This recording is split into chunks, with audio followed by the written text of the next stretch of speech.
Hello and welcome back to the channel. And yeah, it's time for another comic review. I know they don't tend to do all that well on my channel, but I'm going to be talking about a Doctor Who comic, specifically one from the 11th Doctor Archives Volume 2 by Titan Comics.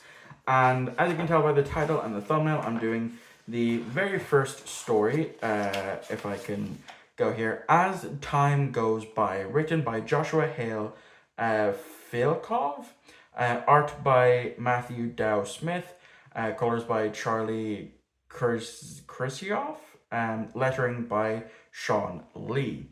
So, what did I think of this comic? It was okay. So it's set in Casablanca during the 1940s. The Doctor, Amy, and Rory have just landed, so I would put this in between between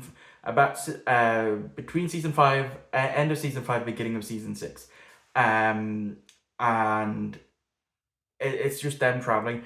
And there's Nazis afoot because it's 1941, I believe. Because it's been a few days since I finished reading this comic.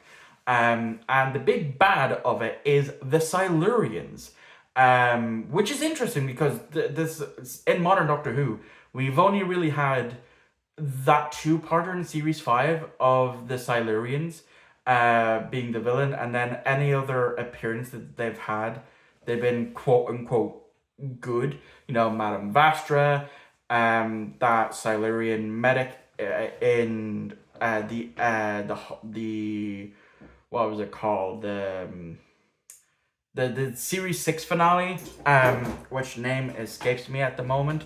And then of course, most recently, because I actually have it on hand, is Joy to the World. It was the most recent time we've seen a Silurian. So the main focus of the story is these Silurians have masked themselves to look human. And as soon as the Doctor, Amy, and Rory land, Rory gets thrown in prison.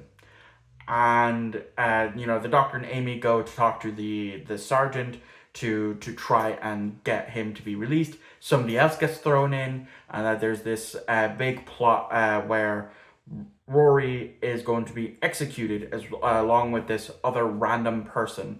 And it's how it's going to be, these Silurians are going to kill the random person, blame it on Rory, and kill Rory. But obviously that doesn't happen. And then of course the Silurians get revealed, and it's revealed that what they're trying to do is these have woken up again. The Silurians hate the fact that these us apes are essentially have occupied their planet, not realizing that we're both the same species. We're both inhabitants of the planet Earth. So they've drilled in strategic places. They're going to use this fog machine to make it rain. And because of all these holes that they've dug, it's going to immediately go into those holes and sink the city, which to them means that they're going to destroy kill all the humans and take their rightful place as the true inhabitants of the planet Earth. And of course, those get foiled because funny enough, it's because one of the captain is the one who betrays them, because he's been masking as a human so long. He's been emanating human traits a lot, that he's starting to think and feel like a human. And that reminded me an awful lot. I'm going to go on a completely side tangent here about Dragon Ball Super, specifically in the Future Trunks arc, where the main bad Zamasu swaps bodies with Goku, and the longer he's in Goku's body, the more he's starting to think and feel like Goku. One reveling a fight, having that Saiyan pride and all of that, and that's basically what's happened here. And then of course the Doctor goes to stop it. He's initially going to he nearly floods the kills all the Silurians. But of course eventually he does stop that. So yeah, like it's an alright story. It is very long though. It's like 95 pages. I'm not used to that because whenever I've read the Doctor Who comics, aside from the two that AJ over AJ's Movie Place has gifted me, they've always been like very quick because they're always in the the Doctor Who monthly magazine, that type of way. The art does not look like Matt Smith looks like Matt Smith. It's kind of hard not to make Matt Smith look like Matt Smith. But when it comes to the likes of Amy and Rory, they do not look like Karen Gillan and Arthur Darvill. So just to hold up a random page there, you can see that to me does not look like Amy.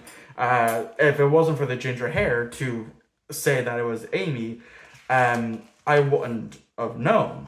I'll try to look for a clear photo of Rory that's not in the cellar, so I can show you just what he. Yeah. So, see, that does not look like Arthur Darvill. But hey, that's just the artist doing it in their own style, which I can understand and appreciate. But it's why I also don't like some action figures, because they if you look at it, it is almost like them, but not quite. But for what it was, I enjoyed it. Because this was, I bought this in when I went to my very first Comic-Con, so for €1. So obviously, I have all these comics that are just sitting in a drawer that I'm not really reading. So that's why I set myself a goal this year to read, a bunch of my comics. So that is what I'm going to be doing. So that has been my review for As Time Goes By. If you've read this comic, let me know what you thought about it in the comments down below. And yeah, that is going to be it for the review. So the next video out is going to be another discussion, and that is, do I have any regrets when with collecting? So that video will be out on Monday, which is St. Patrick's Day. So yeah, I'll see you all next time for a discussion video. I'll see you all next time.